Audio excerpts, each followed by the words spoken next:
بسم اللہ الرحمن الرحیم لا حول ولا قوة الا باللہ العلی العظیم حسبنا اللہ ونعم الوکیل نعم المولا ونعم النصیر بسم اللہ الرحمن الرحیم الحمد للہ رب العالمین بارئ الخلائق اجمعین وباعث الانبیاء والمرسلین الذي بعدا فلا يرى وقربا فشهد النجوى خلق الخلائق بقدرته ونشر الرياح برحمته وودد بالصخور ميدان أرضه والصلاة والسلام على العبد المؤيد والرسول المسدد والمصطفى الأمجد حبيب إله العالمين أبي القاسم محمد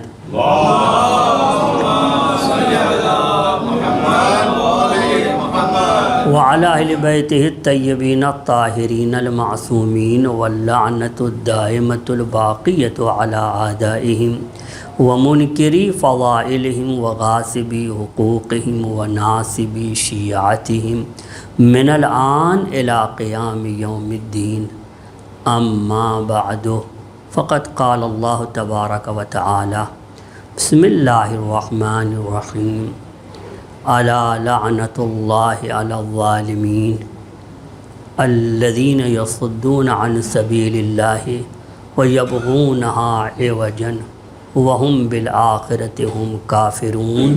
ایک صلوات پڑھیں محمد اللہم صلی علی محمد وآل محمد۔ امام جعفر صادق علیہ الصلاۃ والسلام فرماتے ہیں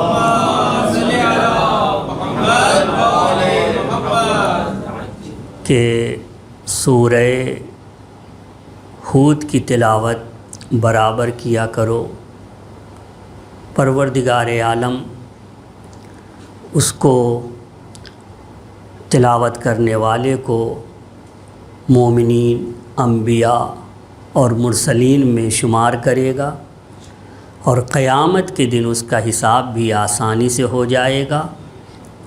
وَلَمْ تُعْرَفْ لَهُ خَطِيئَتُهُ يَوْمَ الْقِيَامَةِ، اور قیامت کے دن یہ کسی کو پتہ نہیں چل پائے گا کہ یہ انسان گناہگاروں میں سے ہے۔ دنیا میں اگر کوئی گناہ بھی ہوگا تو آخرت میں جہاں پہ نفسا نفسی کا عالم تو ہوگا، مگر حساب کتاب بھی علنی ہوگا، کوئی چھپا کے تو ہوگا نہیں۔ اس وقت کسی کو یہ معلوم نہیں ہوگا کہ اس نے گناہ بھی دنیا میں کیا ہے۔ پروردگار عالم درگزر کرے گا، اس کی کسی خطا کو برملا نہیں کرے گا۔ سورہ ہود میں ارشاد ہوتا ہے کہ آگاہ ہو جاؤ اللہ کی لعنت ظالمین پر ہے۔ در حقیقت کچھ ہستیاں قیامت کے دن ہوں گی جو اس بات کی گواہی دیں گی، اور وہ ہستیاں بتائیں گی کہ آدم سے لے کر خاتم تک اور خاتم کے بعد قیامت تک کس کس نے ظلم کیا ہے اور کس کس پہ ظلم کیا ہے، اور کس طرح سے ان کا حق مارا ہے، اس نے ظلم کرنے کا کون سا طریقہ اپنایا ہے۔ کچھ ہستیاں ہیں جو قیامت کے دن میدان محشر میں ایک ایک فرد کے بارے میں گواہی دیں گی۔ اگر کوئی صاحب اس کا ثبوت چاہتے ہوں تو اسی آیہ کریمہ سے پہلے ذرا سے چلے جائیں۔ ارشاد ہوتا ہے یقول الاشہاد ہؤلاء الذین کذبوا علی ربہم، کچھ ہستیاں ہوں گی جو گواہی دیں گی کہ میدان محشر میں جہاں اولین و آخرین اکٹھا ہیں فلاں فلاں فلاں، باقاعدہ ان کے پاس فہرست ہوگی، ایک ایک کا نام بتائیں گی وہ ہستیاں کہ کس کس نے ظلم کیا ہے۔ ظلم کی فہرست ان کے پاس ہوگی، اور وہ ہستیاں بتائیں گے ہؤلاء الذین کذبوا علی ربہم، یہ وہ ہستیاں ہیں جنہوں نے اپنے پروردگار کے سلسلے میں غلط بیانی سے کام لیا ہے اور جھوٹ بولے ہیں۔ معصومین سے پوچھا گیا کہ اشہاد اس سے مراد کون ہے؟ فرمایا نحن الاشہاد، قیامت کے دن جو اولین و آخرین میں جو بھی ظالم ہوں گے اور ان کے بارے میں گواہی دینے والے جو ہوں گے وہ ہم ہیں۔ اور آپ کو تو معلوم ہے کہ گواہی دینے والے کے لیے ضروری ہوتا ہے کہ موقع واردات پہ موجود ہو، تبھی تو گواہی دے گا۔ جب کوئی حادثہ ہو، اس حادثے کے پاس دیکھ رہا ہو، کھڑا ہو، موجود ہو، تبھی تو وہ گواہی دے سکتا ہے۔ محکمہ عدالت میں بتا سکتا ہے، پولیس تھانے میں بتا سکتا ہے، لوگوں کو بتا سکتا ہے، بشرطے کہ خود واقعے کا وہ شاہد رہا ہو، گواہ رہا ہو۔ قرآن کریم نے معصومین کو ہر واقعے کا شاہد بتایا ہے۔ ارشاد ہوتا ہے قُلِ اعْمَلُوا، جو چاہے عمل کرو، فَسَيَرَى اللَّهُ عَمَلَكُمْ، ان قریب تمہارا عمل اللہ دیکھے گا، وَرَسُولُهُ، اور اس کے رسول تمہارے عمل کو دیکھیں گے، وَالْمُؤْمِنُونَ، اور معصومین تمہارے عمل کو دیکھیں گے۔ یہ قرآن کریم کا اعلان ہے۔ چنانچہ معصومین دیکھتے ہیں، ہمارے اعمال سے واقف ہیں، بلکہ امام رضا علیہ السلام یہاں تک فرماتے ہیں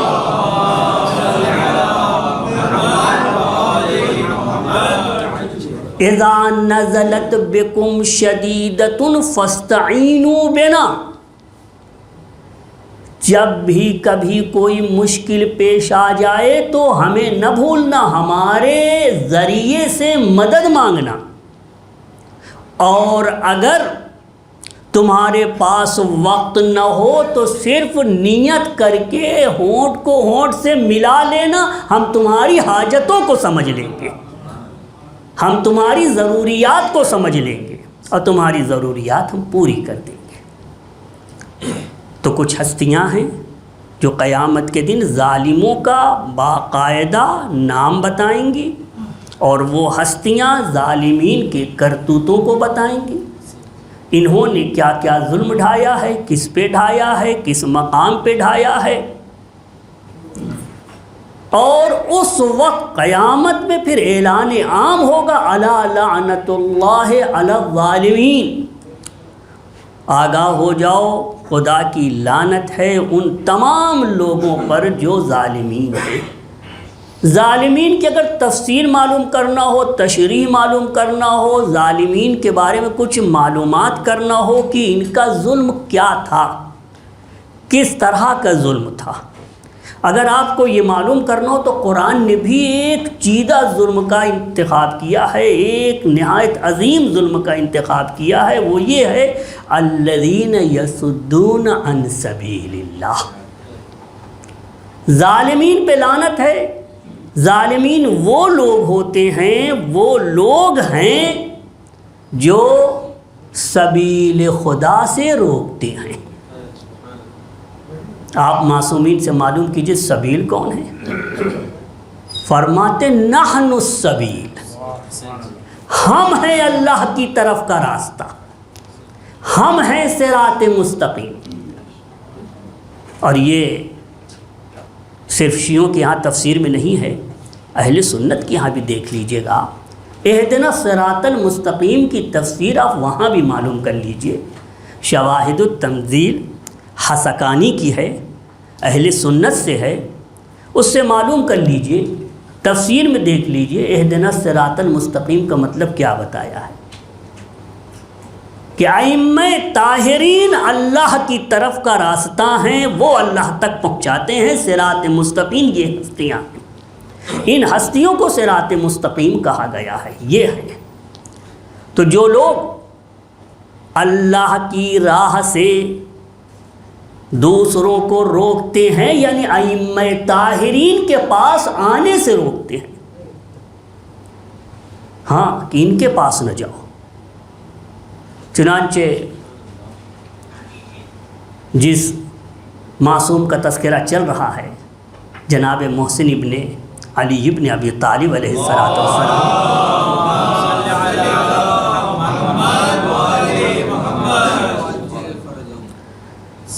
یہ معصومین نے باقاعدہ تاکید کے ساتھ بتایا ہے کہ جناب محسن اول مظلوم ہیں، اور قیامت کے دن سب سے پہلے جن کے حق میں فیصلہ کیا جانا وہ جناب محسن ہوں گے۔ جناب محسن کا تذکرہ اس سلسلے میں ملتا ہے، اور ظالموں میں سب سے پہلا ظالم جس نے جناب محسن پہ ظلم کیا ہے اسے حاضر کیا جائے گا، اور اسے جو سزا ملے گی وہ سزا تو بہت سی ملے گی، کم از کم امام زمانہ کے ظہور کے وقت سلسلہ سزاؤں کا انہی سے شروع ہوگا۔ ہاں، اور پھر آخرت میں تو ایسی سزا کہ بتایا جاتا ہے کہ ایک کوڑا ان کو اگر مارا جائے گا، جہنم کی آگ کا تیار کردہ کوڑا ہوگا کہ لغلت منہ البحار، کہ سارے سمندر کا پانی کھول اٹھے گا۔ ایسا کوڑا ہوگا کہ اگر وہ سمندر پہ پڑ جائے تو سارے سمندر کا پانی کھول اٹھے گا۔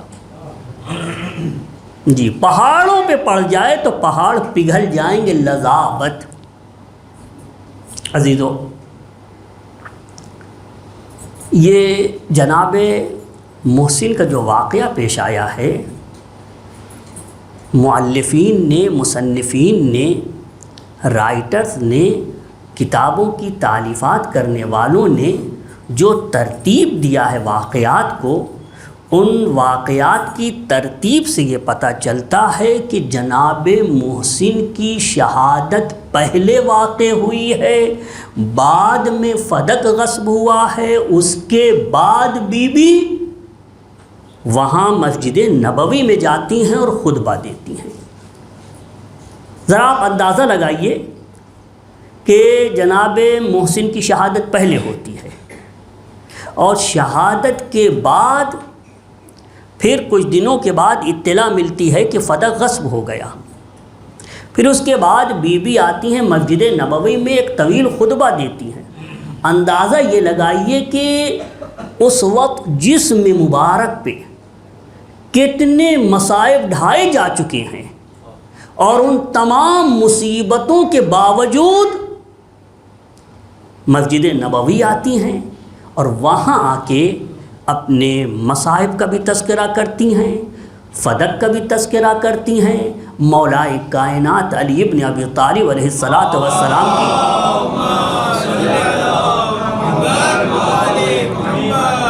ولایت سے دفاع کرتی ہیں، اور گویا پورا ٹارگیٹ، پورا ہدف ولایت مولائے کائنات سے دفاع ہے، اور یہ بتانا چاہ رہی ہیں کہ وہ ساری سختیاں جو میں نے گھر میں جھیلی ہیں، اور جو سخت محسن ہوا ہے، جو مجھے ضرب تازیانہ لگایا گیا ہے، اور جو جلتا ہوا دروازہ گرایا گیا، سب کے سب سارے مصائب، سارے مشکلات ولایت علی ابن ابی طالب کی خاطر۔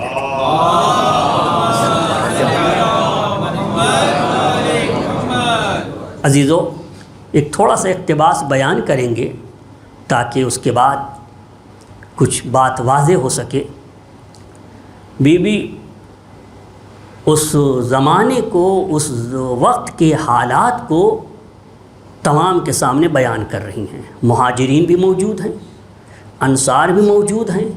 روایت نے تو یہ بھی بتایا ہے کہ بی بی کا حادثہ اور یہ واقعہ اتنا عظیم واقعہ تھا کہ اغیار بھی آ گئے تھے، یعنی جو مسلمان نہیں تھے وہ بھی آ گئے تھے۔ یہ کیسے پتہ چلا؟ تاریخ نے یہ کہاں بتایا ہے؟ کہیں دور جانے کی ضرورت نہیں ہے، صرف خطبہ فدقیہ کے ابتدائی الفاظ دیکھ لیجئے، وہاں پہ ہے کہ مہاجرین و انصار، اس کے ساتھ لفظ ہے غیرہم، جبکہ سارے کے سارے لوگ دو ہی حصوں میں تقسیم تھے، یا وہ مہاجر تھے یا انصار تھے، ان کے علاوہ کوئی تیسرا گروہ تو ہے نہیں۔ اگر تیسرا ہے تو پھر اغیار ہیں جن کا اسلام سے رابطہ نہیں ہے، لیکن انہوں نے بھی بی بی کے مصائب اور بی بی کے اوپر ڈھائے جانے والے تمام مظالم کو سن کر وہ بھی آ گئے،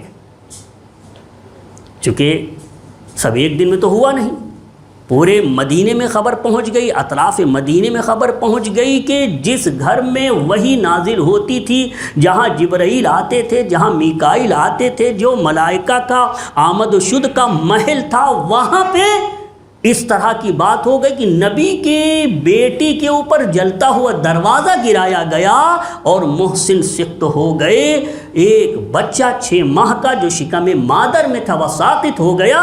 یہ سب اطلاع پورے شہر میں گونجنے لگی، اور جب بی بی پہنچی تو ایک اقتباس کہ بی بی نے ماحول کو پیش کیا، فرماتی ہیں وَأَظْلَمَتِ الْأَرْضُ، زمین تاریک ہو گئی تھی، وَأَظْلَمَتِ الْأَرْضُ وَعَقْدَتِ الْآمَالُ وَخَشَعَتِ الْجِبَالُ وَأُضِيعَتِ الْحُرْمَةُ وَأُزِيلَتِ الْحُرْمَةُ۔ جب پیغمبر دنیا سے گئے تو لوگوں کی نظروں میں اہل بیت کھٹکنے لگے، لوگ اہل بیت کو دیکھنا پسند نہیں کرتے تھے۔ وَأُزِيلَتِ الْحُرْمَةُ، حرمت پامال کر دی گئی۔ وَعَقْدَتِ الْآمَالُ وَخَشَعَتِ الْجِبَالُ، سارے پہاڑ اہل بیت کے سامنے جھکے ہوئے ہیں، خضوع خشوع میں ہیں، وہ چاہتے ہیں کہ دنیا میں اگر کسی کا امر چلے تو ان کا چلے، لیکن لوگوں نے غیر کو لا کے علی کی جگہ بیٹھا دیا تھا۔ بی بی فرماتی ہیں کہ پیغمبر کو تو دنیا سے جانا ہی تھا، اعلن بہا کتاب اللہ صراحا، کتاب خدا نے تو چیخ چیخ کر اعلان کر دیا تھا کہ ایک روز اے میرے حبیب آپ کو دنیا سے جانا ہے۔ تلاوتاً و الہانا، سارے مہاجر انصار مختلف لہنوں کے ساتھ تلاوت بھی کیا کرتے تھے، تلاوت کرتے تھے صبح بھی شام بھی کہ پیغمبر کو ایک دن جانا ہے، لیکن یہ کسی کو معلوم نہیں تھا کہ پیغمبر کے دنیا سے جانے کے بعد اہل بیت پہ کتنا ستم ڈھایا جائے گا، یہ کسی کو معلوم نہیں تھا۔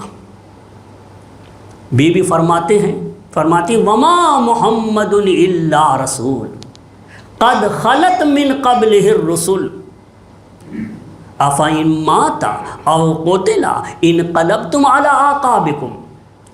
یہ بتاؤ، محمد کو دنیا سے جانا تھا میرے بابا کو، لیکن ایک سوال کا جواب دو، افإن مات او قتل انقلبتم علی اعقابکم، کیا پیغمبر دنیا سے اگر اپنی موت سے چلے گئے یا پیغمبر شہید کر دیے گئے؟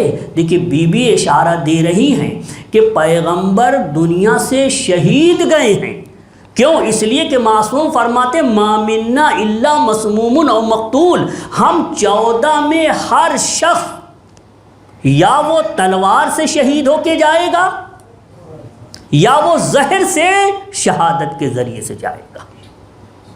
چنانچہ بی بی سلام اللہ علیہا پہ تلوار بی بی پہ چلائی گئی، کیسی آپ دیکھیے گا کہ تلوار کیا ہے، پیروں سے بھی مار کے شہید کیا گیا، تماچوں سے مار کے بھی شہید کیا گیا۔ روایت کے جو جملے اگر پڑھ دیے جائیں تو واقعاً دل پہ ہاتھ رکھ کے سننے کی ضرورت ہے، انسان اگر برداشت کر سکے تو۔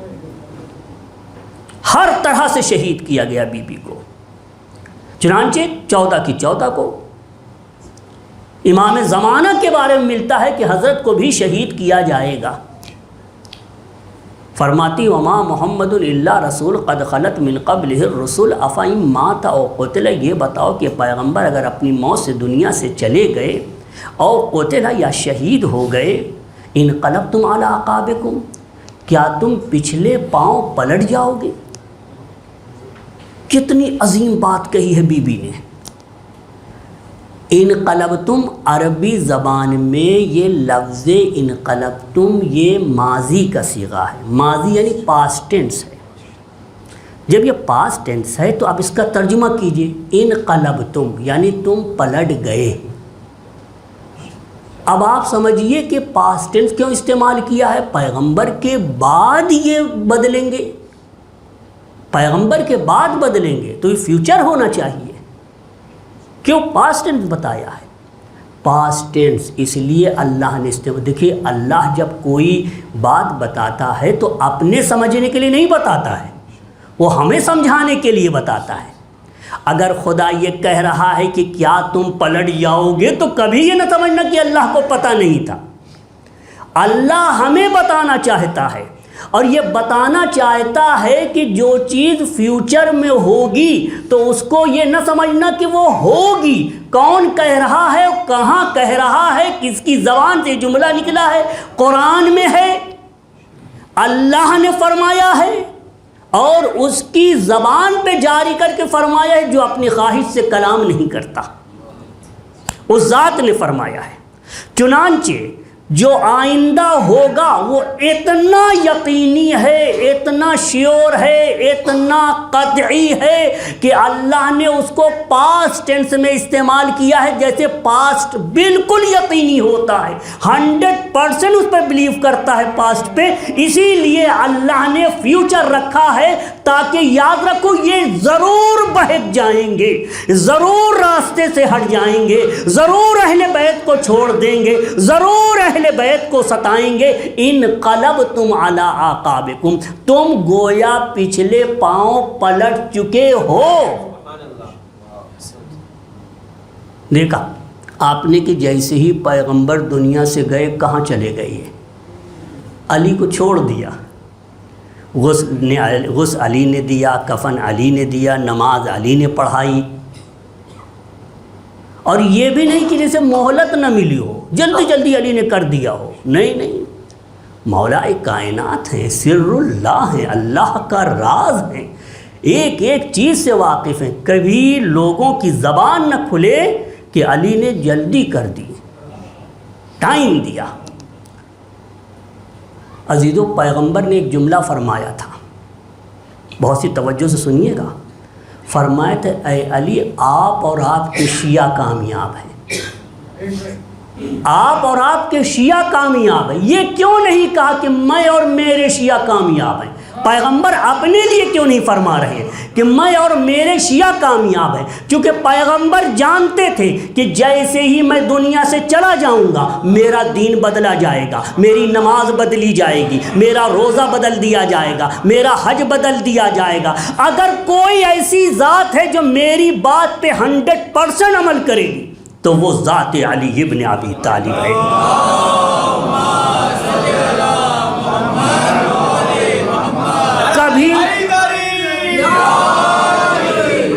کبھی علی پٹری سے نہیں ہٹ سکتے، کبھی بہک نہیں سکتے، چونکہ میری طرح علی ہیں، نفس نبی ہیں علی۔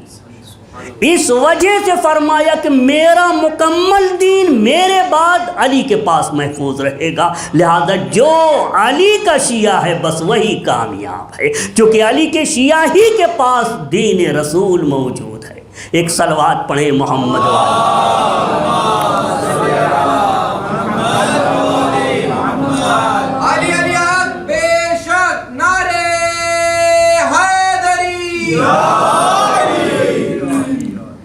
علی کی ولایت کی خاطر، ولایت سے دفاع کی خاطر محسن ابن علی کی شہادت ہوئی ہے، اس راہ میں محسن کی شہادت ہوئی ہے۔ ذرا جملہ دیکھیے، کیا تم پلٹ جاؤ گے؟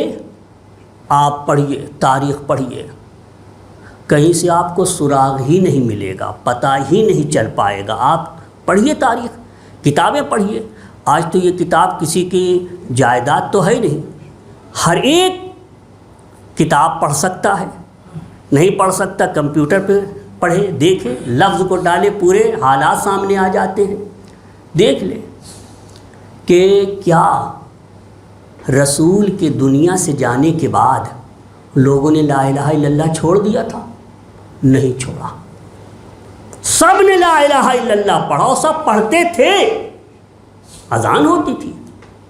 کیا لوگوں نے محمد رسول اللہ چھوڑ دیا؟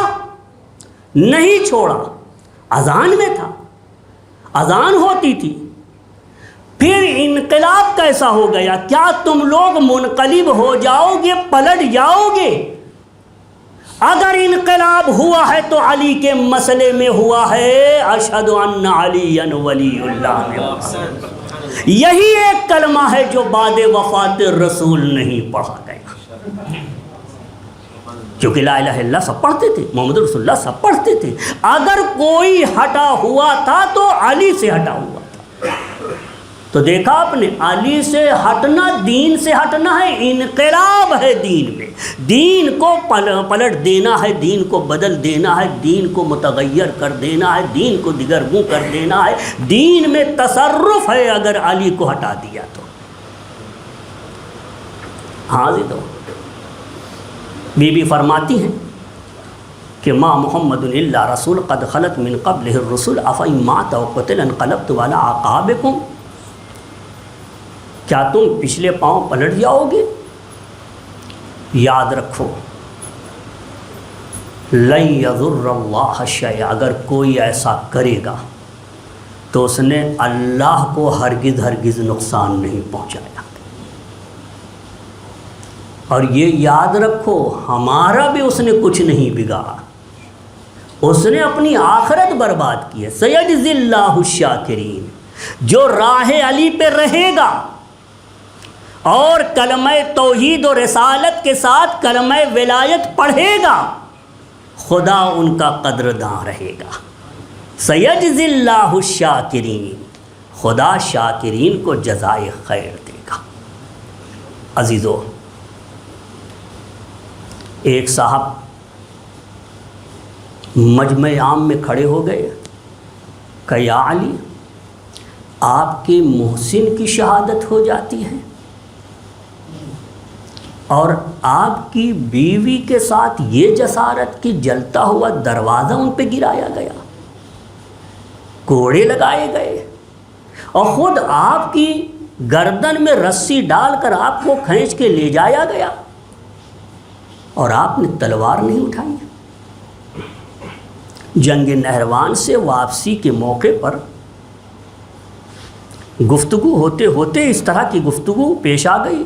اس وقت اشعث ابن قیس نے کہا کہ میرے آقا، یہ لوگ تو صحیح کہہ رہے ہیں، یہ لوگ تو بجا کہہ رہے ہیں، آپ نے تلوار کیوں نہیں اٹھائی؟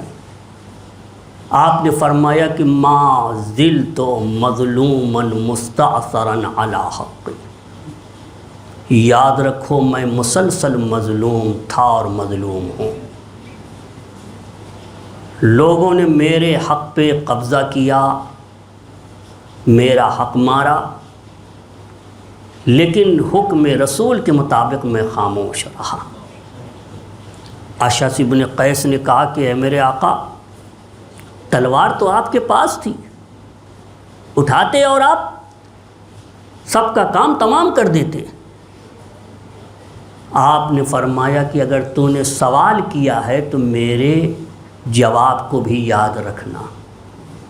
فاستشعر الحجہ، میرے جواب کو دل کا لباس بنا لینا اور اسے ہمیشہ یاد رکھنا۔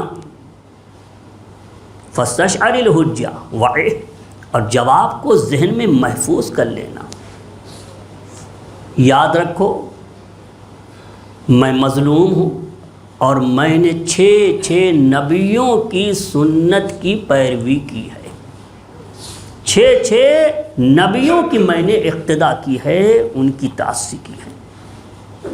اولہم نوح، جناب نوح کی میں نے پیروی کی ہے۔ کیا پیروی کی ہے؟ کہا نوح کے اوپر ایک وقت ایسا آیا تھا کہ شریعت کی خاطر انہوں نے بھی جنگ نہیں کی، تلوار نہیں اٹھایا، قوم کی ساری باتیں سنتے رہے، پروردگار عالم سے عرض کہ معبود انی مغلوب فانتصر، میں مغلوب ہوں تو میری نصرت فرما۔ یاد رکھیں آج بھی معصومین فرماتے ہیں کہ اگر کسی کو بہت مشکل ہو، سختی ہو اور لوگ ستا رہے ہوں، کچھ بھی نہ کرے، 2 رکعت نماز پڑھے، نماز پڑھنے کے بعد ایک جملہ کہے، اس جملہ کو بول کے چپ ہو جائے۔ کیا جملہ کہے؟ یہی جملہ کہے، ربی انی مغلوب فانتصر فسکتا، بس اتنا بول دے، فعجل اللہ لہ بالنصرت، خداوند عالم اس کے لیے مشکل کشا کا انتظام کر دے گا۔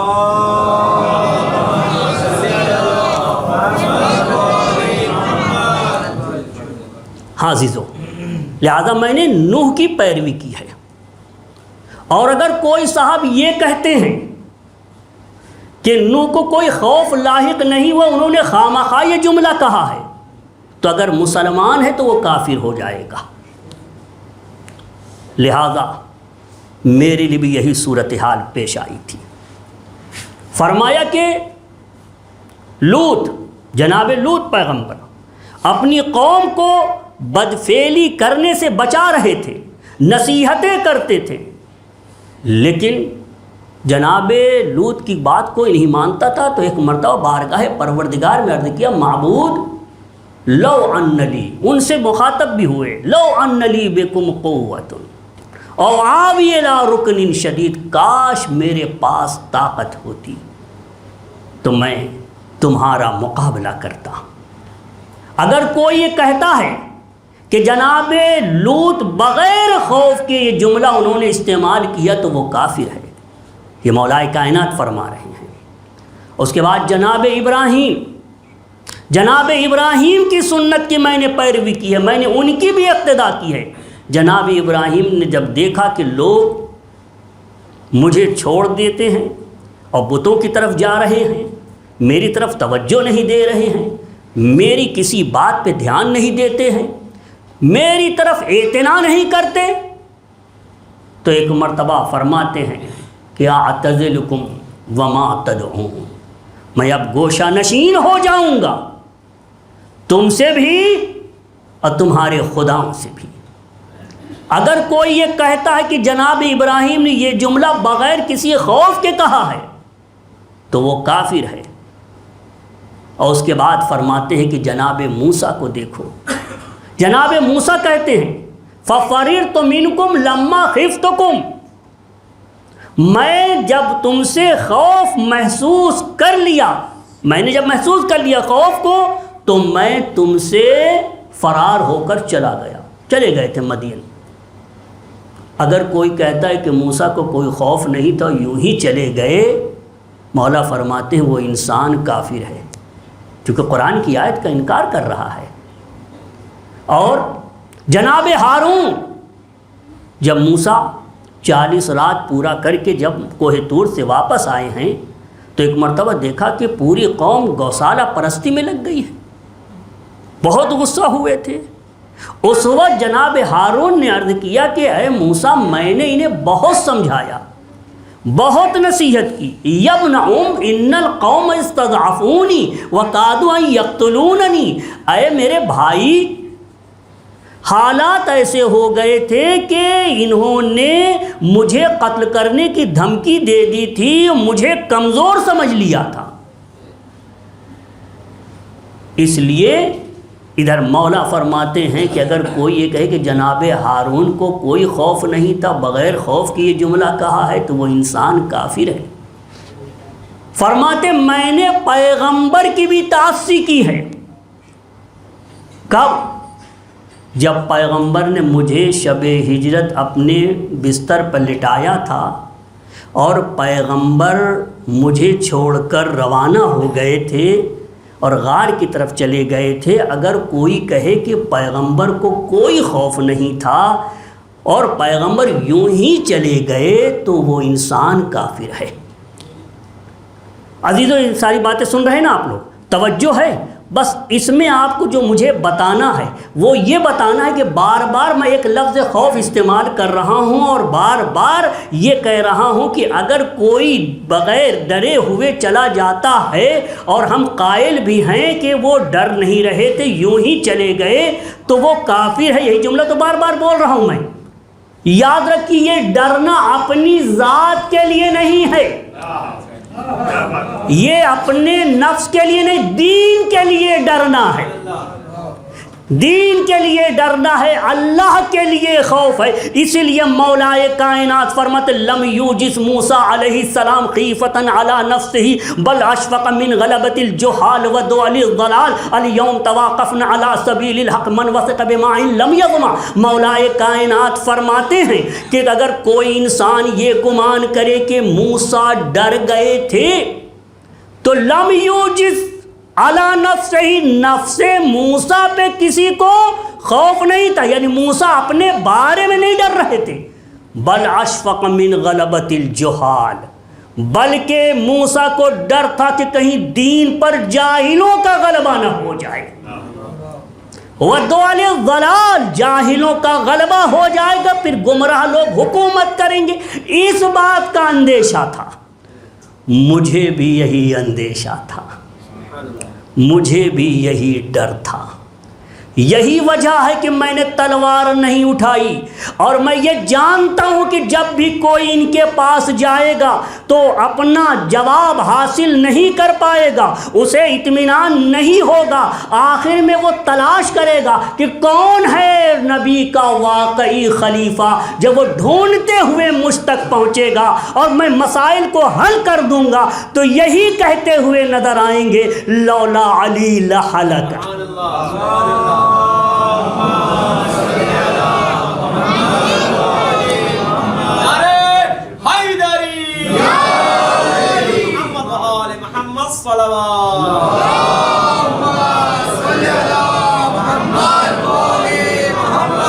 کہ اگر علی نہ ہوتے تو میں ہلاک ہو جاتا.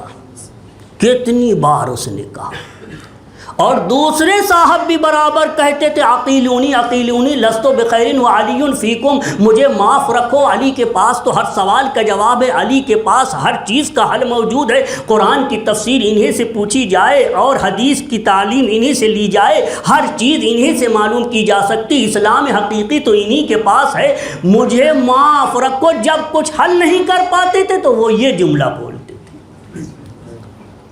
اس لیے علی نے تلوار نہیں اٹھایا, 6 انبیاء کی اقتدا کی. ہاں, محسن ابن علی کی شہادت ہو جاتی ہے لیکن علی تلوار نہیں اٹھاتے. زہرائے مرضیہ پہ جلتا ہوا دروازہ گر جاتا ہے مگر تلوار نہیں اٹھاتے. عزیزو, ایک روایت اور اس کے بعد آپ کی زحمت تمام کرتا ہوں. ایک کتاب ہے, کتاب کا نام ہے ہدایت الکبریٰ. اس کتاب کے لکھنے والے کا نام ہے خصیبی. خصیبی اس نے ایک روایت نقل کی ہے اپنی کتاب ہدایت الکبریٰ میں. اس کا بیان یہ ہے کہ جب آگ و لکڑی لا کے رکھ دی گئی اور تقریباً 300 افراد, 300 کم سے کم 300 اور زیادہ بھی ہیں, 300 افراد موجود تھے, دروازے کے سامنے تھے. آگ لگا دی, دروازہ جلنے لگا. جب دروازہ جلنے لگا تو وہی حاکم دوم آگے بڑھا. جب آگے بڑھا اس نے پیر سے زور سے دروازے پہ مارا. جب دروازے مارا جلتا ہوا دروازہ بی بی کے اوپر گرا. کانت تترسو, دروازے کو بی بی نے سپر بنایا تھا کہ گویا اس سے اپنے کو بچا لیں گے, پیچھے رہیں گے, کہیں ایسا نہ ہو کہ یہ لوگ گھس آئیں تو ان کو ہم روکیں گے. تترسو. بہرحال اس وقت کے واقعات کو اس نے نقل کیا ہے, روایت نقل کی ہے کہ فصاح امیر المؤمنین بفضہ, اس وقت مولا نے فضہ کو چیخ کر آواز دی، اللہ اکبر، مولا نے چیخ کر فضہ کو آواز دی، یا فضہ الیک مولاتک، اے فضہ جاؤ اپنی شہزادی کا خیال رکھو، آؤ جلدی آؤ،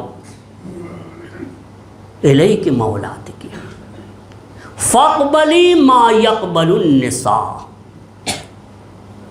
دیکھو ولادت نہیں ہوئی ہے، بچہ ساقط ہو گیا ہے، جلدی سے آؤ اور جو امور ولادت ہوتے ہیں انجام دو۔ ہاں عزیزو، ایک مرتبہ فضہ آگے آتی ہے، بڑھتی ہیں، جب قریب آتی ہیں تو مولا فرماتے ہیں اے فضہ دروازہ کے گرنے سے بچہ شکم مادر میں شہید ہو گیا ہے، اور یہ بچہ عرفہ رسول اللہ، عرفہ رسول، اس بچے کو اللہ کا رسول جانتا ہے، یہ بچہ بھی اللہ کے رسول کو جانتا ہے، وعرفنی، اور مجھے بھی جانتا ہے، وعرف الحسن، اور حسن کو بھی جانتا ہے، وعرف الحسین، اور حسین کو بھی جانتا ہے۔ اس واقعے میں ایک جملہ یہ بھی مولا فرماتے ہیں کہ اے فضہ عرفت امیر المومنین الیہ التسلیم، میری زوجہ فاطمہ بھی جانتی ہے کہ میں راہ خدا میں مکمل تسلیم ہوں، اس مصیبت کو بھی مجھے برداشت کرنا ہے، یہ مصائب بھی مجھے برداشت کرنا ہے علی جیسی عظیم ہستی کے لیے۔ اللہ اکبر۔ اس کے بعد آپ فرماتے ہیں اے فضہ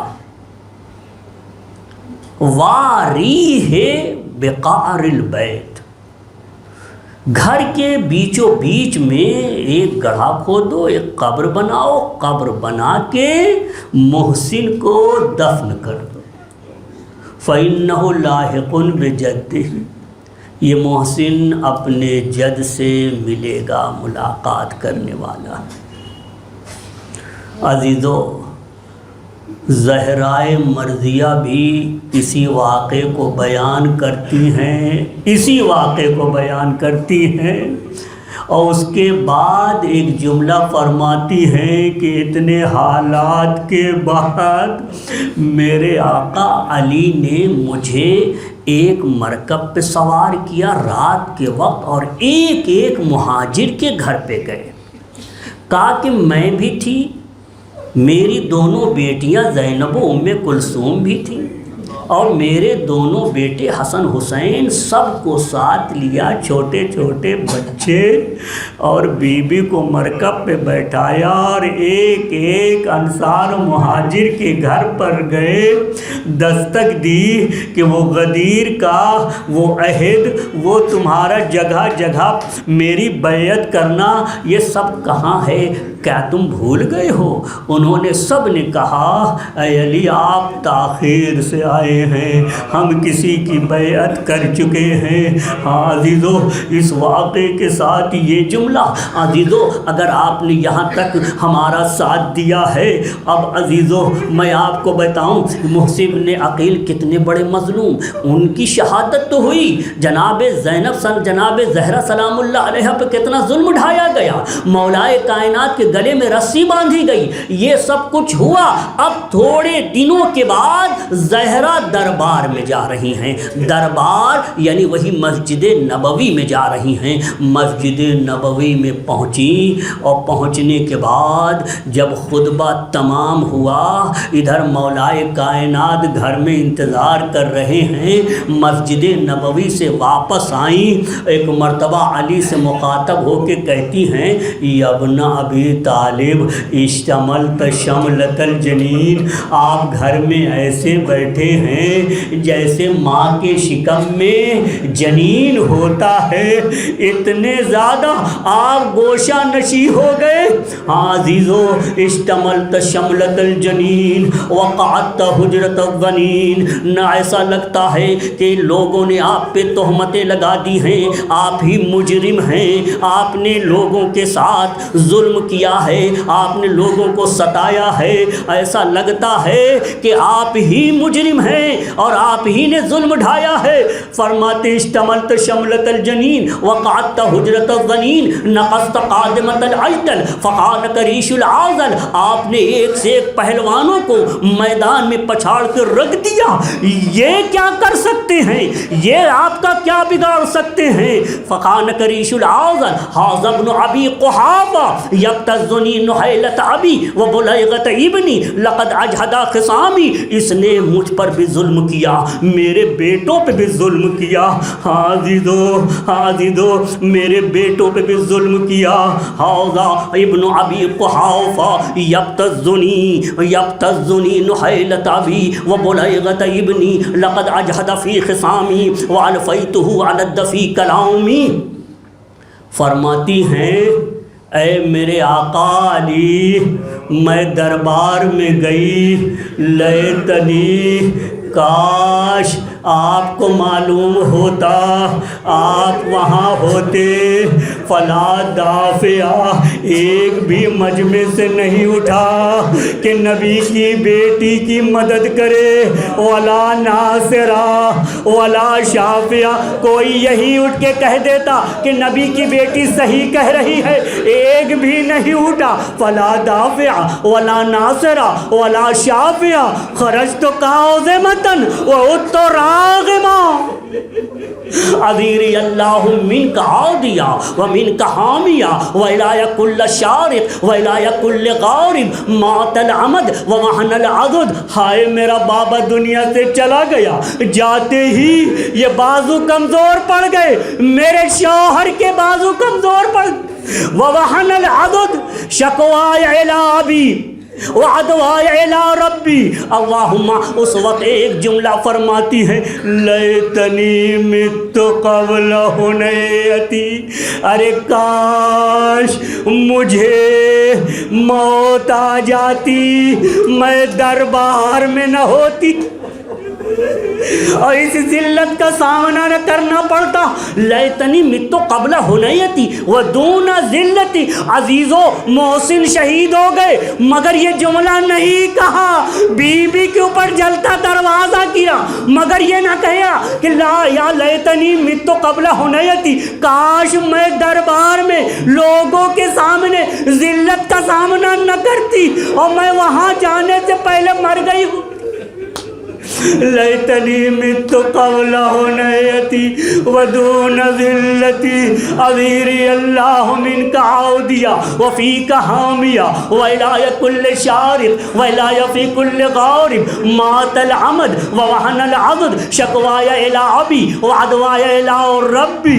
اللہم انا نشکو الیک۔ ہاں عزیزو اب ذرا آئیے بی بی کے یہ جملے دیکھیے، بی بی اتنا ظلم ڈھایا گیا مگر اس دربار میں بی بی کا جب جواب نہ ملا، اس سے جو خفت محسوس کی، اس سے جو ذلت محسوس کی، تو وہ ذلت اس قدر زیادہ محسوس کی کہ فرماتی کاش میں مر گئی ہوتی مگر دربار میں حاضر نہ۔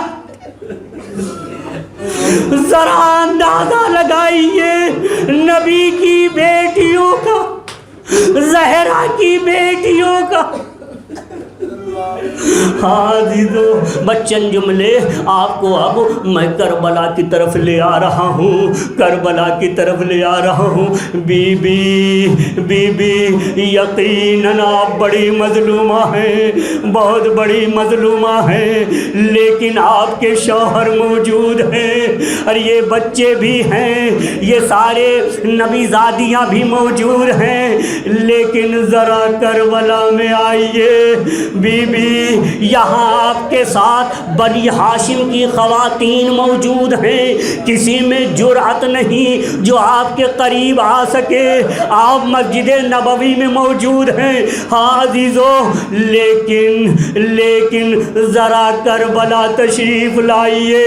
اب میں بی بی آپ سے عرض کروں گا، اے بی بی اگر وہاں آپ کے تماچے نہ مارے گئے ہوتے تو کربلا میں بھی سکینہ کو تماچے نہ مارے جاتے۔ اے بی بی اگر آپ کے گھر پہ آگ و لکڑی نہ لائی جاتی تو کربلا میں خیمے میں آگ نہ لگائے۔ اے بی بی، اے میری شہزادی، اگر آپ یہاں پہ حاضر ہوئی اتمام حجت کے لیے، لیکن اتمام حجت والوں میں کوئی ظرفیت نہیں تھی، انہوں نے کچھ آپ کا خیال نہیں کیا، اگر یہ واقعہ پیش نہ آیا ہوتا تو زینب ام کلثوم بھی وہاں نہ ہوتی، کبھی دربار ابن زیاد میں، کبھی دربار یزید میں۔ ہاں عزیزو، ذرا آپ تصور کریں، حسین مظلوم کے سامنے یہ سب ہوا ہے، اپنی مادر گرامی کی مظلومیت کو دیکھا، اپنے بابا کی مظلومیت کو بھی دیکھا، اور اپنے محسن کی مظلومیت کو بھی دیکھا۔ ہاں عزیزو، کربلا آئیے، ذرا ایک خاکہ کربلا کا پیش کر دوں۔ ہاں عزیزو، یہاں پہ سب موجود ہیں، وہ زینب جو وہاں موجود تھی وہ یہاں موجود ہیں، وہ ام کلثوم جو وہاں موجود تھی وہ یہاں بھی موجود ہیں۔ عزیزو، زہرا نے ایک سفارش زینب سے کیا تھا، اے میری بیٹی زینب، میں نے یہ سارے مشکلات کو میں نے دیکھا ہے، اس سے میں نے اندازہ لگا لیا ہے کہ آنے والی قوم کتنا ظلم کر سکتی ہے میرے بیٹوں پہ، کتنا ستا سکتی ہے۔ جب میرا بیٹا رخصت آخر کے لیے آئے تو میری طرف سے میرے حسین کے گلے کا بوسہ لے لینا۔ ہاں عزادارو، یہی ہوا۔ حسین میدان کربلا میں آنے سے پہلے ایک ایک سے رخصت ہو رہے ہیں، ہر ایک سے رخصت ہوئے، نبی زادیوں سے رخصت ہوئے، کنیزان حرم سے رخصت ہوئے، امام بیمار سے رخصت ہوئے، سکینہ سے رخصت ہوئے، اور جب رخصت ہو کے آگے بڑھے تو ایک مرتبہ گھوڑے نے اپنا سر موڑا، موڑنے کے بعد آگے نہیں بڑھ رہا ہے، بار بار سر ہلا کے پھر پیچھے گھما لے رہا ہے۔ حسین نے کہا، میں نے سب کو رخصت کر دیا ہے، اب کسی سے رخصت ہونا باقی نہیں ہے، یہ بتا کیا تجھے بھی کوئی حاجت ہے؟ اس ذوالجناح نے کہا، زبان سے گویا ہوا، اللہ نے سے گویائی عطا کی، اے میرے آقا حسین، میں یہ چاہتا ہوں جیسے دنیا میں میں آپ کی سواری کا ذوالجناح تھا، آخرت میں بھی مجھے یہ شرف ملے۔ حسین نے اپنے ہاتھوں سے ذوالجناح کے سر کے اوپر ایک مرتبہ ہاتھ پھیرتے ہوئے فرمایا، اے ذوالجناح گھبرانا نہیں، میدان محشر میں میں تیرے اوپر سوار ہو کر میدان محشر میں آؤں گا۔ ہاں عزیزو، یہ رخصت ہوئے، بالکل آخری رخصت ہے، سب سے رخصت ہو کے ایک مرتبہ آگے بڑھنا چاہتے ہیں، پیچھے سے آواز آتی ہے، توقف یا اخی، اے میرے بھائی ذرا رک جائیے، حتی تزود منک، بھائی ذرا رکیے، میں اپنے لیے ایک نظر ڈال کر، ایک نظر آپ پہ ڈال کر کچھ گلستان جمال امامت سے پھول کو حاصل کرنا چاہتی ہوں، ایک استشمام کرنا چاہتی ہوں، ذرا سا رک جائیے۔ حسین رکے، زینب آئی، باہوں میں باہیں ڈال دی، فرمایا مادر گرامی کی ایک وصیت پہ عمل کرنا ہے۔ میری ماں نے فرمایا تھا، جب بھائی کو دیکھنا، جب اپنے بھائی کو دیکھنا کہ وہ سفر آخرت پہ کمر بستہ ہے تو میری طرف سے گلے کا وہ بوسہ لے لینا۔ ہاں زینب نے بوسہ لیا، بوسہ لیا۔ ایک مرتبہ فرمایا بہن زینب، بہن زینب، میری ماں نے بھی مجھ سے یہ کہا تھا کہ جب آخری رخصت ہو تو اپنی بہن زینب کے بازوؤں کا بوسہ۔ ہاذا دارو، خدا آپ کو کسی غم میں نہ رلائے، رونے اور رلانے والوں میں سے قرار دے، اور آپ کو صرف غم حسین میں رونے اور رلانے والوں میں سے قرار دے۔ ہاں عزیزو، ایک مرتبہ حسین رخصت ہوئے، تھوڑی دیر کے بعد آواز آتی ہے، تھوڑی دیر کے بعد آواز آتی ہے قتل واللہ الحسین، ارے بخدا حسین مار ڈالے گئے۔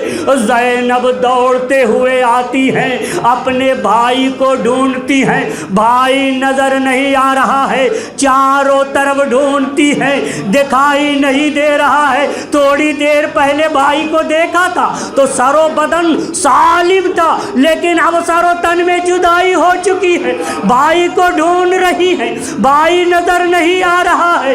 ایک مرتبہ ڈھونڈتے ڈھونڈتے ایک لاش کے پاس پہنچی، جو لاش سے نور ساتے تھا، آسمان سے باتیں کر رہا تھا، نور نکل رہا تھا۔ ایک مرتبہ زہرا کی بیٹی کھڑی ہو جاتی ہے، لاش پہ نظر جمی ہوئی ہے، تھوڑی دیر میں دیکھتی ہے کہ فرات کے کنارے سے دو کبوتر آئے اور کٹی ہوئی گردن پہ پانی بہا کے پرواز کر گئے۔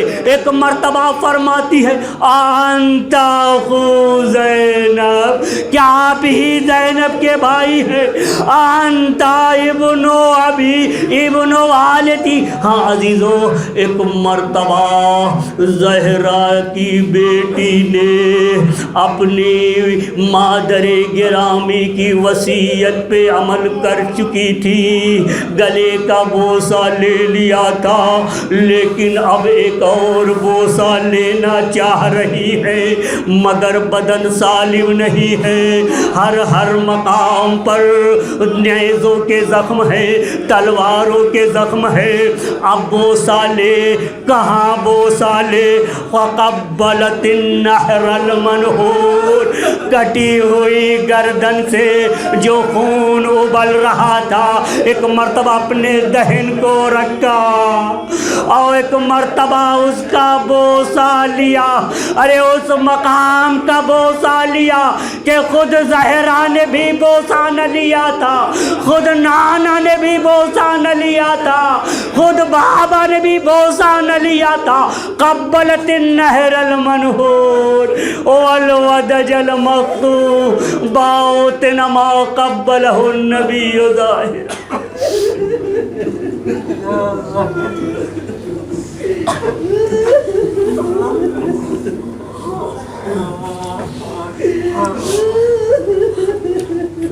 الا لعنۃ اللہ علی القوم الظالمین وسيعلم الذین ظلموا أي منقلب ينقلبون۔